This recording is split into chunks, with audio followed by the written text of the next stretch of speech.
Hello दोस्तों, जय हिंद, वंदे मातरम। स्वागत है आप सभी का आपके अपने चैनल मनोज सर में। मैं हूं गौरव सिंह और आपके सामने लेकर आया हूं मैं NCERT physics class 12 chapter number 3। और इस चैप्टर में आज हमारा है पहला लेक्चर और चैप्टर का नाम है विद्युत धारा। ठीक है, तो चलिए आइए हम करते हैं शुरू। और वीडियो शुरू करने से पहले दोस्तों, आपने हमारे चैनल मनोज सर गुरुमंत्र इंस्टीट्यूट और फिजिक्स टॉपर्स अकेडमी को अगर अभी तक सब्सक्राइब नहीं किया है तो प्लीज सब्सक्राइब जरूर कर लें।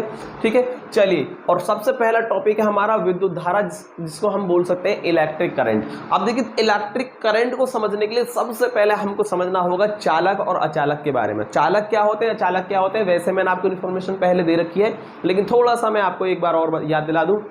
देखिए, चालक वे पदार्थ होते हैं जिनमें मुक्त इलेक्ट्रॉन की संख्या काफी अधिक मात्रा में होती है, अर्थात उनसे होकर के धारा प्रवाहित हो जाए, तो वही हमारे पदार्थ चालक कहलाते हैं। और बाकी बात कर लेते हैं अचालक। अचालक जो होते हैं चालक के बिल्कुल उल्टे होते हैं।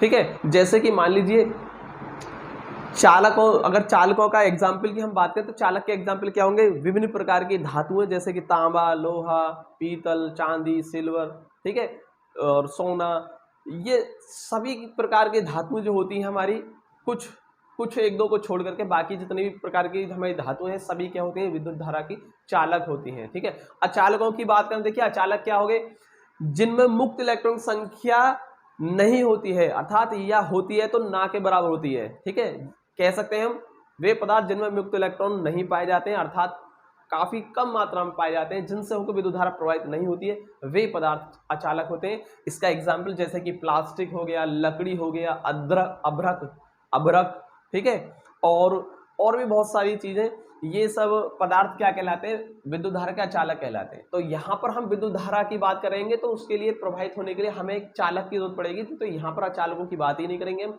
सिर्फ और सिर्फ चालकों की बात करेंगे। तो मान लीजिए हमारे पास एक क्या है, ये चालक है, ये L लंबाई का मैंने क्या ले रखा है, चालक ले रखा है, और इसका मैंने क्या ले लिया, इस पर अनुप्रस्थ काट का क्षेत्रफल A ले लिया मैंने इसके अंदर। ठीक है, अनुप्रस्थ काट का क्षेत्रफल A लिया है। अब देखिए इसके अंदर क्या होंगे, मुक्त इलेक्ट्रॉन होंगे। तो ये जो आपको दिखाई दे रहे हैं ना दोस्तों, यही क्या है, मुक्त इलेक्ट्रॉन है।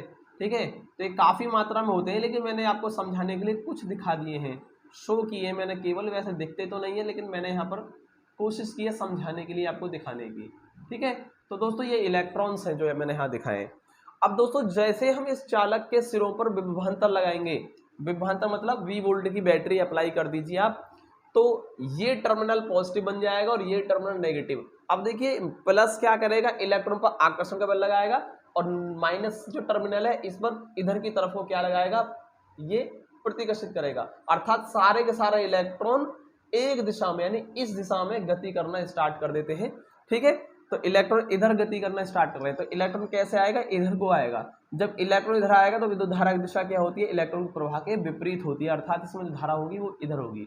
चलिए आइए समझते हैं विद्युत धारा की परिभाषा क्या है। आपने फिगर से इसको समझ लिया है। चलिए देखिए, विद्युत धारा की परिभाषा हम निकालेंगे, जैसे कि I बराबर होता है Q/T, इसका फॉर्मूला होता है विद्युत धारा का, I बराबर Q/T।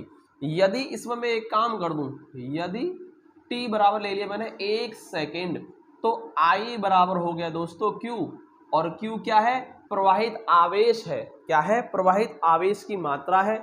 और T = 1 सेकेंड, मतलब 1 सेकेंड में कहां से, किसी चालक के अनुप्रस्थ काट से होकर। तो आइए परिभाषा बनके तैयार होगी आपकी। अगर आपको फॉर्मूला याद है तो आपको परिभाषा बनाना बहुत ही आसान है। देखिए मैं परिभाषा बना रहा हूं, जरा ध्यान से सुनिएगा।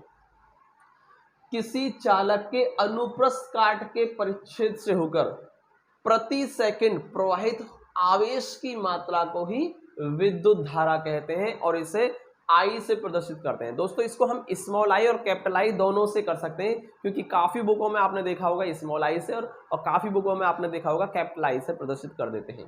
तो अगर मैं कहीं स्मॉल I या कैपिटल I से प्रदर्शित करूं तो आप कंफ्यूज नहीं होना बिल्कुल भी, कि सर ने यहाँ पर कहीं तो स्मॉल कहीं कैपिटल कर देते हैं।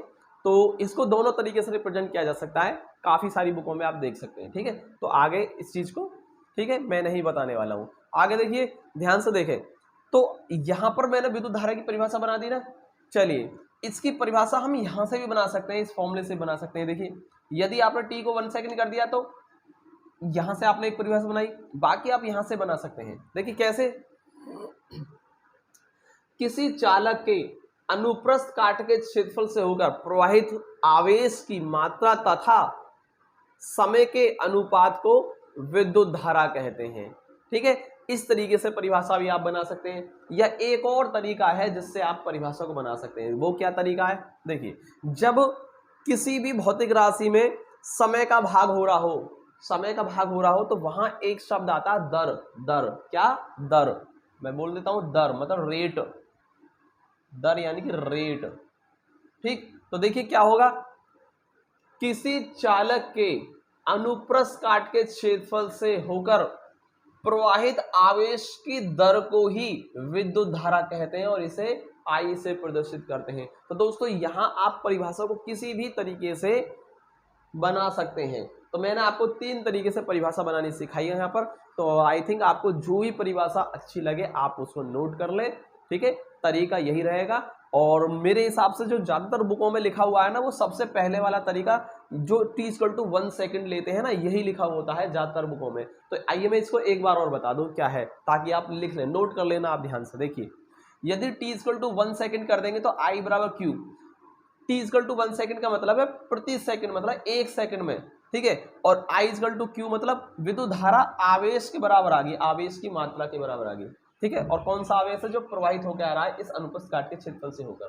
ठीक है, तो परिभाषा क्या बन गई, किसी चालक के अनुप्रस्थ परिच्छेद के क्षेत्रफल से होकर प्रति सेकंड प्रवाहित आवेश की मात्रा को ही विद्युत धारा कहते हैं और इसे आई से प्रदर्शित करते हैं।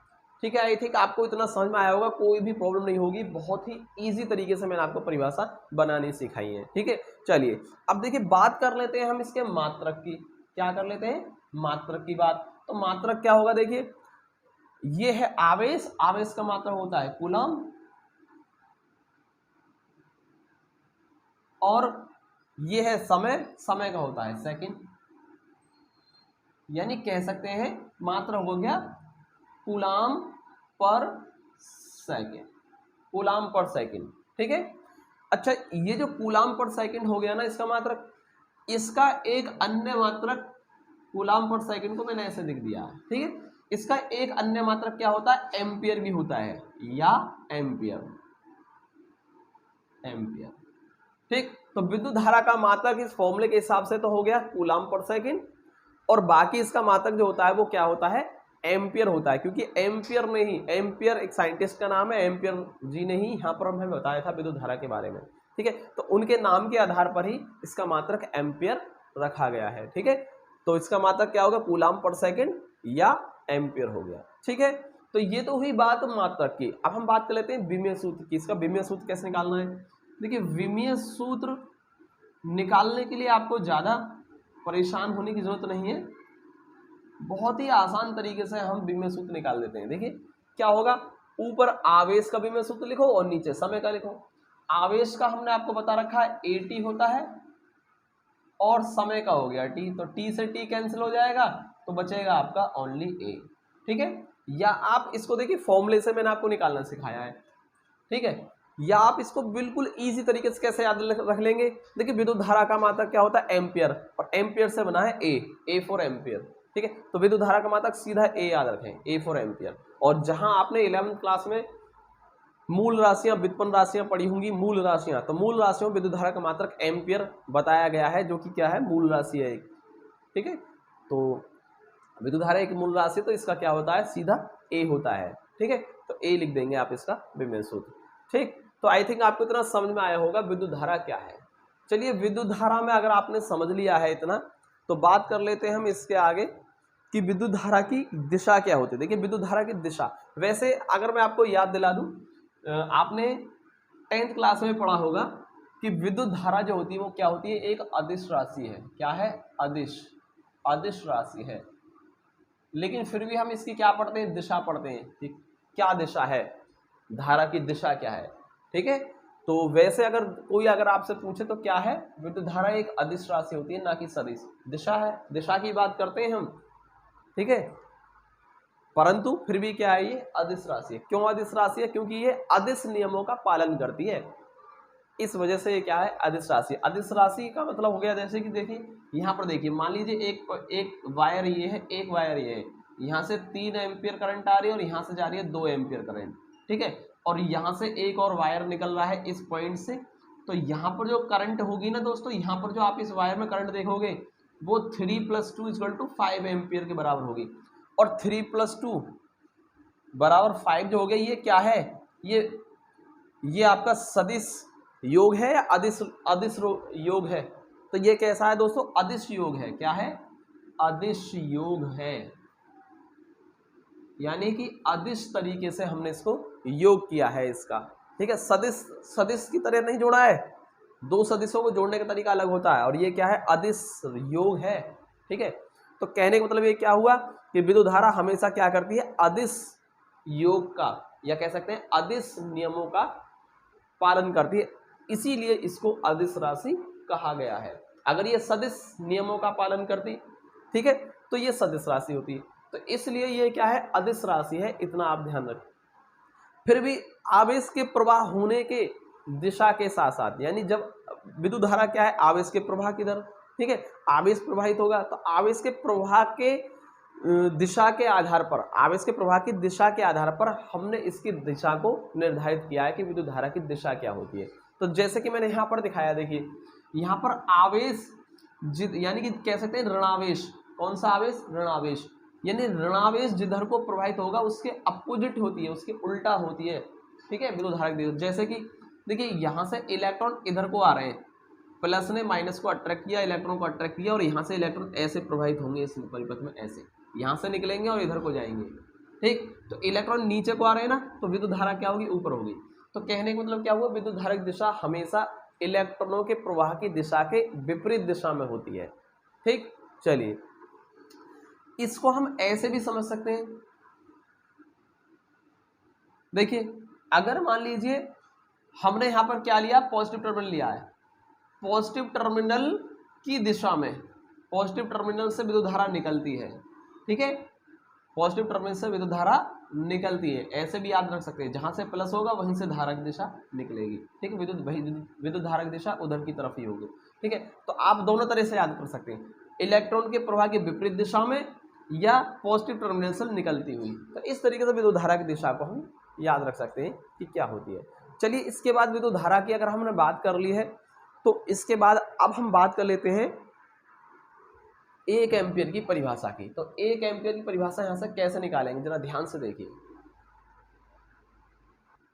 तो देखिए, अभी मैंने क्या बताया था कि विद्युत धारा के दो मात्रक होते हैं। पहला अगर फॉर्मूले से निकाले तो कूलाम पर सेकंड, और इसी को हम क्या बोलते हैं? एम्पियर बोलते हैं। तो अगर मुझे 1 एम्पियर की परिभाषा निकालनी है तो मैं एम्पियर और कूलाम पर सेकंड दोनों मात्रकों को क्या रखूंगा? पहले बराबर रखूंगा, ठीक है, क्योंकि एम्पियर कूलाम पर सेकंड के बराबर होता है। परिभाषा चाहिए मुझे 1 एम्पियर की, तो मुझे कूलाम आवेश को भी 1 लेना होगा और समय को भी 1 सेकंड लेना होगा, यानी आवेश को भी 1 कूलाम और समय को भी 1 सेकंड लेना होगा। और इस फॉर्मूले से अब आप निकाल सकते हैं 1 एम्पियर की परिभाषा। तो देखिए कैसे निकलेगी, जरा ध्यान से देखिएगा। ये 1 कूलाम क्या है? ये वो आवेश है जो इस अनुप्रस्थ काट के क्षेत्रफल से होकर प्रवाहित हो रहा है। और 1 सेकंड क्या है? ये समय है, जितने समय में आवेश प्रवाहित हुआ है, ये वो समय है, ठीक है, यानी कि 1 सेकंड में। और ये क्या है? 1 एम्पियर, ये विद्युत धारा है जो कि प्रवाहित हो रही है चालक के अंदर। तो आइए, परिभाषा बन के आपके रेडी हो गई है। क्या है?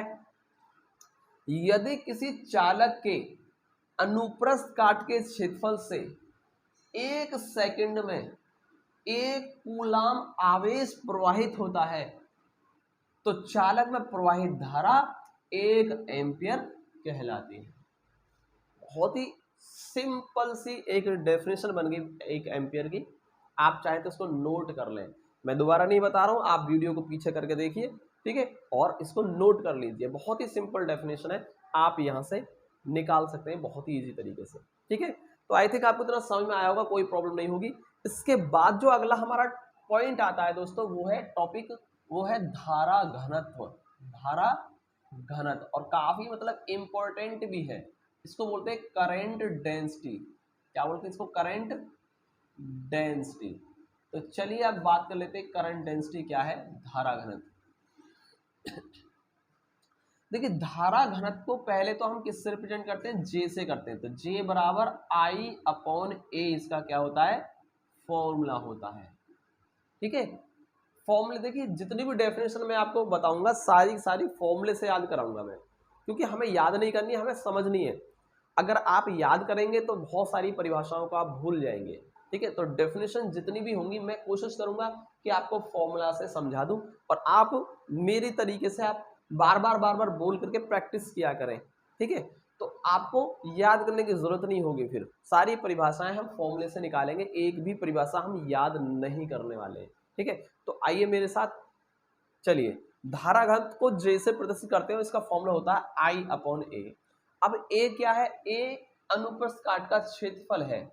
ठीक है, और आई क्या है, विद्युत धारा है जो प्रवाहित हो रही है, और जे क्या हो गया, धारा घनत्व।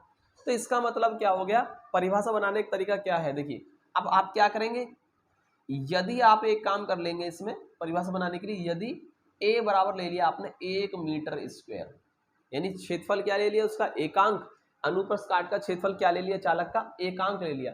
1 मीटर स्क्वायर को आप शॉर्ट में एकांक भी बोल सकते हैं, एकांक, एकांक।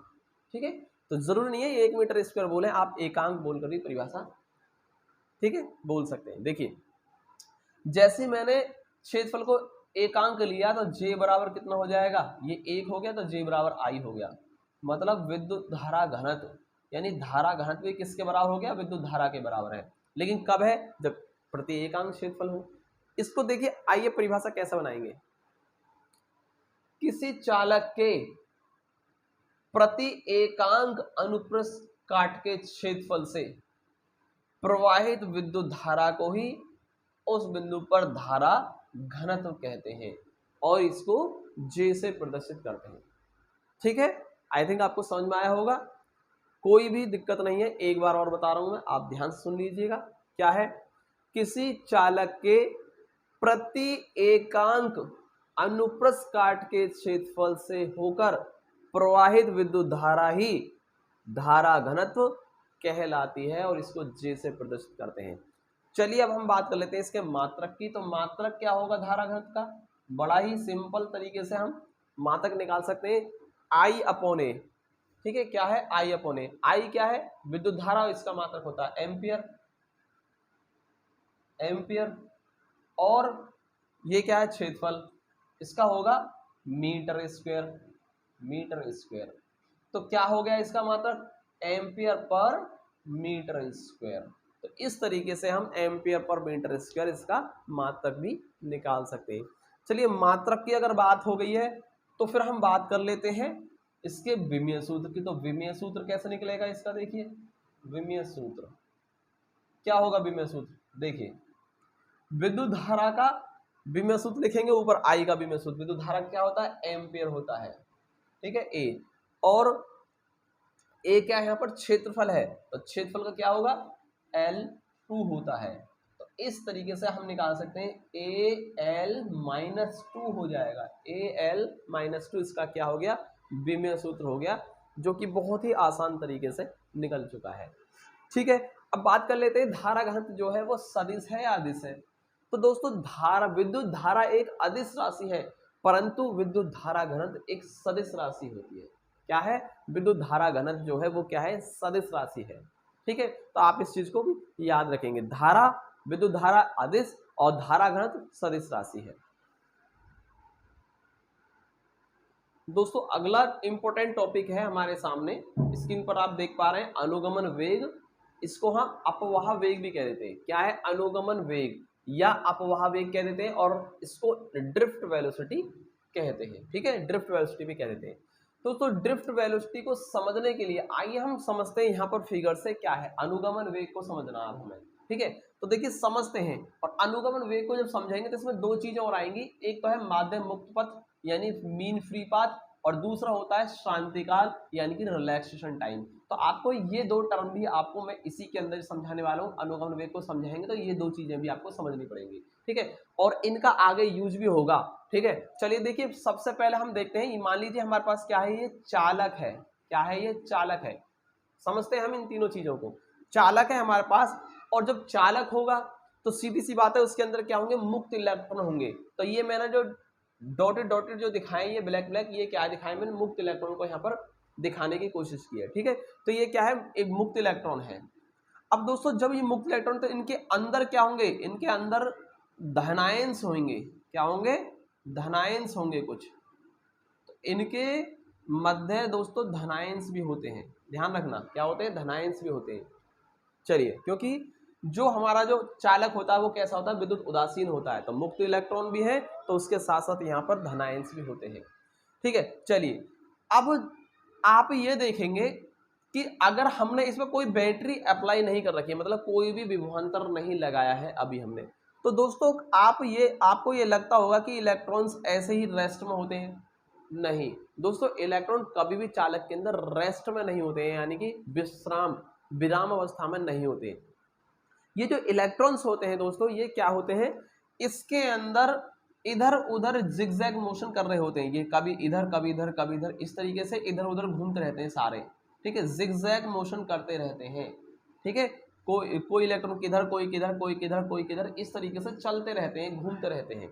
अब दोस्तों आप ये कहेंगे कि इलेक्ट्रॉन के प्रवाह, अगर इलेक्ट्रॉन प्रवाहित हो रहे हैं तो विद्युत धारा होनी चाहिए, क्योंकि इलेक्ट्रॉन के प्रवाह की दर को ही क्या कहते हैं, विद्युत धारा कहते हैं। दोस्तों रीजन इसका ये है क्योंकि इलेक्ट्रॉन्स जो होते हैं ना, कभी भी एक निश्चित दिशा में नहीं चल रहे होते हैं, ये उधर उधर जिगजैग मोशन कर रहे होते हैं। तो किसी भी नेट दिशा में प्रवाहित आवेश जो होता है उसका मान क्या होता है, शून्य रहता है। प्रवाहित नेट आवेश का मान क्या होता है, 0 रहता है। इस वजह से हम कहते हैं कि जब तक किसी चालक के सिरों में बैटरी नहीं लगाएंगे, उससे पहले विद्युत धारा प्रवाहित होने वाली क्या होती है, चालक के अंदर शून्य रहती है, ठीक है। अब देखिए, ये जो इलेक्ट्रॉन्स हैं, जब ये गति कर रहे होते हैं इधर उधर, तो ये इनके बीच के स्थान में जो धनायंस हैं उनसे लगातार टक्करें होती रहती हैं, मतलब इनसे टकराते रहते हैं, ठीक है। ये इलेक्ट्रॉन्स इनके अंदर के स्थान, जो इनके जो बीच का स्थान है, ठीक है, इसमें क्या है, धनायंस है ना, तो इनके साथ टक्कर होती रहती है, मतलब टकराते रहते हैं उनसे। तो जब ये टकराते हैं तो अपनी कुछ ऊर्जा को क्या कर देते हैं, नष्ट कर देते हैं। क्या कर देते हैं, नष्ट कर देते हैं, ठीक। और इधर उधर जिगजैग मोशन कर रहे होते हैं। तो मान लीजिए कि यहां से एक इलेक्ट्रॉन पहले इससे टकराया और फिर इससे टकरा गया, तो 2 बार क्या हो गया, इसकी टक्कर हुई है। क्या हुई है, 2 बार टक्कर हुई है धनायनों से। तो मैंने यहाँ पर जो दिखाया है धनायनों से दिखाएंगे। जैसे मान लीजिए पहले ये इलेक्ट्रॉन, ये वाला इलेक्ट्रॉन है, पहले इस धनायन से टकराया और मान लीजिए उसके बाद फिर ये इस वाले धनायन से टकरा गया। तो यहाँ पर 2 लगातार क्या हुई है, धनायनों से टक्कर हुई है। क्या हुई है, धनायनों से 2 लगातार टक्कर हुई है। तो दोस्तों यहाँ पर ये जो समय, ये जो दूरी चली गई है, औसत दूरी जो चली गई है, इसी को कहते हैं माध्य मुक्त पथ। यानी कि माध्य मुक्त पथ को किससे प्रदर्शित करते हैं हम, लैम्डा से प्रदर्शित करते हैं। किससे करते हैं, माध्य मुक्त पथ, इसको हम लैम्डा से प्रदर्शित करते हैं।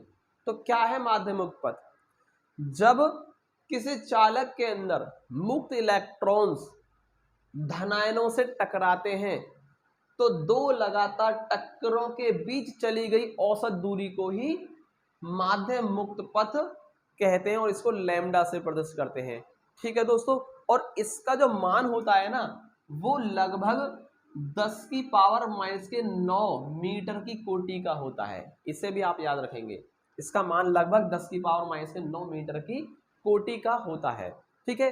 तो आई थिंक आपको माध्य मुक्त पथ लैम्डा समझ में आया होगा क्या है, ठीक है। चलिए, अगर आपको माध्य मुक्त पथ समझ में आया है तो अब हम बात कर लेते हैं श्रांति काल की। श्रांति काल क्या है, और श्रांति काल को दोस्तों हम टॉर्क से प्रदर्शित करते हैं। किससे करते हैं, टॉर्क। श्रांति काल, इसे टाउ भी कह देते हैं, श्रांति काल। देखिए श्रांति काल क्या है, जब किसी चालक के अंदर इलेक्ट्रॉन्स, कौन से, मुक्त इलेक्ट्रॉन, ठीक है, मुक्त इलेक्ट्रॉन धनायनों से टकराते हैं तो 2 लगातार टक्कर के बीच लगे समय को ही श्रांति काल टॉर्क कहते हैं। और ये जो होता है दोस्तों 10⁻⁴ सेकंड की कोटि का होता है, लगभग 10⁻⁴ सेकंड की कोटि का होता है। तो आई थिंक आपको देखिए माध्य, मुक्त पथ और श्रांतिकाल दोनों समझ में आए होंगे कि क्या है ये, ठीक है, और इनको किससे प्रदर्शित करते हैं, दोनों चीजें आपको समझ में आ गई होंगी। अब दोस्तों लेकिन हम क्या देख पा रहे हैं, अभी इस चालक से मिलने वाली धारा क्या है, नेट धारा का मान क्या है, 0 है, परंतु हमें तो चालक से क्या चाहिए, विद्युत धारा प्रवाहित करनी है ना, चालक से प्रवाहित होने वाली धारा चाहिए हमें। तो अब हम क्या करेंगे भाई, यहां पर जब तक बैटरी नहीं लगाइए तो यहां पर क्या है, कोई भी धारा हमको नहीं मिल रही है, नेट धारा क्या है, 0 है, लेकिन हमें चाहिए धारा। तो उसके लिए अब हम एक काम करते हैं कि यहां पर इसके सिरों पर क्या लगा देते हैं, बैटरी लगा देते हैं। क्या लगा देते हैं, बैटरी लगा देते हैं, या कह सकते हैं विभवांतर लगा सकते हैं, ठीक है, विभवांतर लगा देते हैं, ठीक। तो जैसे ही मैंने इस चालक के सिरों पर मैंने विभवांतर लगा दिया, तो इस चीज को मैं यहां दिखा रहा हूं, तो चालक मैंने यहां ले लिया, ठीक है, ये ले लिया चालक। तो जैसे ही मैंने यहाँ पर बैटरी लगाई, तो दोस्तों ये जो इलेक्ट्रॉन इधर उधर जिगजैग मोशन जो कर रहे थे, वो क्या हो गए, धन टर्मिनल की वजह से इस पर क्या लगेगा, आकर्षण का बल लगेगा और सारे इलेक्ट्रॉन इधर को चलेंगे, और ठीक दूसरे सिरे से ऋण टर्मिनल की वजह से माइनस में प्रतिकर्षण बल लगेगा और वो इधर को चलने की कोशिश करेगा, मतलब नेगेटिव टर्मिनल इधर को धक्का मारेगा और पॉजिटिव टर्मिनल इधर से खींचेगा। यानी कुल मिलाकर के सारे इलेक्ट्रॉन जो कि पहले बैटरी अप्लाई करने से पहले इधर इधर जिगजैग मोशन कर रहे थे, वो सभी एक निश्चित दिशा में क्या करने लगे, त्वरित गति करने लगे। तो दोस्तों वैसे इन इलेक्ट्रॉन की गति क्या होती है, त्वरित गति होती है। प्रारंभ में जैसी बैटरी अप्लाई करी, त्वरित गति के साथ वो एक निश्चित दिशा में, या कह सकते हैं ऋण सिरे से धन सिरे की ओर एक निश्चित दिशा में क्या करने लगे, ये त्वरित गति करने लगे। लेकिन दोस्तों अब ये जब ये त्वरित गति करेंगे, ठीक है, त्वरित गति करेंगे, तो उस टाइम इनके बीच में क्या होंगे, धनायंश होंगे ना, तो उनसे भी तो ये लगातार टकराते रहेंगे, उनसे लगातार टक्कर होती रहेगी। तो दोस्तों ये जो त्वरित गति है ना, ये हमेशा त्वरित गति नहीं रह पाती है।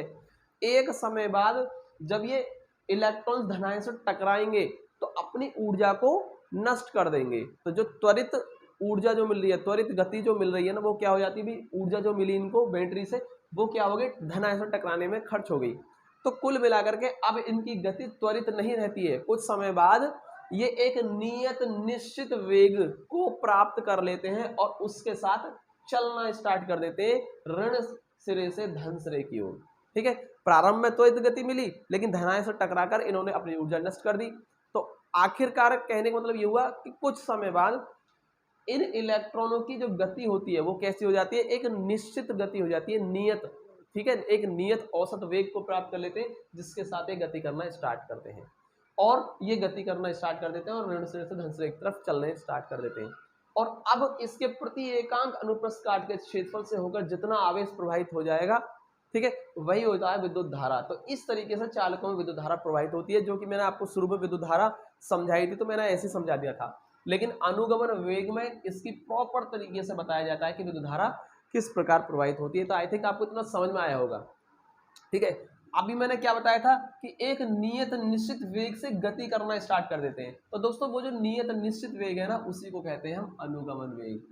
क्या बोलते हैं, इसी वेग को अनुगमन वेग कहते हैं। तो आइए अब मैं इसकी परिभाषा बताता हूं, अनुगमन वेग की क्या है, जरा ध्यान से सुनिएगा। जब किसी चालक के सिरों पर विभवांतर लगाया जाता है, तो चालक के अंदर उपस्थित मुक्त इलेक्ट्रॉन ऋण सिरे से धन सिरे की ओर एक नियत निश्चित वेग से गति करना प्रारंभ कर देते हैं। इस नियत निश्चित वेग को ही मुक्त इलेक्ट्रॉनों का अनुगमन या अपवाह वेग कहते हैं। और इसको दोस्तों प्रदर्शित किससे करते हैं, देखिए ड्रिफ्ट वेलोसिटी, यानी कि वीडी, ड्रिफ्ट वेलोसिटी वीडी, और ये डी क्या है, सफिक्स में है, तो इसको वीडी से प्रदर्शित करते हैं, ड्रिफ्ट वेलोसिटी। तो इतना भी आप याद रखेंगे, इसको किससे प्रदर्शित करते हैं, वीडी, यानी ड्रिफ्ट वेलोसिटी वीडी से प्रदर्शित करते हैं अनुगमन वेग को, ठीक है। तो इतना आपको समझ में आया होगा अनुगमन वेग क्या है, ठीक है। तो इसकी परिभाषा आप अगर चाहें तो एक और दूसरे तरीके से भी लिख सकते हैं। देखिए क्या है, किसी चालक के सिरों को बैटरी से जोड़ने पर इलेक्ट्रॉनों द्वारा, ठीक है, इलेक्ट्रॉनों द्वारा त्वरक विभव की दिशा में प्राप्त होने वाला औसत वेग अनुगमन वेग कहलाता है। तो इस तरीके से भी आप इसकी परिभाषा को बोल सकते हैं। आप वीडियो को रोक करके पीछे से दोबारा से स्टार्ट कीजिए, वीडियो को थोड़ा सा पीछे करके, और इस परिभाषा को आप लिख लीजिए। तो दोनों दो तरीके से मैंने आपको परिभाषा बता दी, आप दोनों तरीके में से जोन सा आपको अच्छा लगता हो उस तरीके से परिभाषा को आप लिख सकते हैं। तो आई थिंक आपको अनुगमन वेग भी समझ में आया होगा, क्या है अनुगमन वेग। ठीक है, तो दोस्तों आज का जो ये वीडियो है हमारा वो यहीं खत्म होता है। और आज की वीडियो हम सिर्फ कंसेप्ट के बारे में बात की है। इस चैप्टर का ये कंसेप्ट है, एक तरीके से क्या है, कंसेप्ट है। ठीक है, तो यहाँ पर मैंने कंसेप्ट क्लियर किया है आपका, इस चैप्टर में है क्या, किस तरीके से विद्युत धारा प्रवाहित होती है, अनुगमन वेग क्या है, माध्यम मुक्त पथ क्या होता है, और रिलैक्सेशन टाइम यानी कि शांति काल क्या होता है, इन सब के बारे में बात की है मैंने यहाँ पर। ठीक है, और इसके अगले वीडियो में मैं लेकर आऊंगा कि अनुगमन वेग और विद्युत धारा में संबंध क्या होता है। अभी मैंने आपको अनुगमन वेग कराया और विद्युत धारा भी कराई थी, तो दोनों में क्या संबंध है। ठीक है, इन सब चीजों को मैं लेकर आऊंगा अगले वीडियो में। अगला जो वीडियो रहेगा वो और भी ज्यादा इंपॉर्टेंट रहेगा। और दोस्तों यहाँ पर ये अनुगमन वेग very very very most important है, और आप इसको जरूर तैयार कर लें अनुगमन वेग को। ठीक है दोस्तों, मिलते हैं अगले वीडियो में। जय हिंद, वंदे मातरम।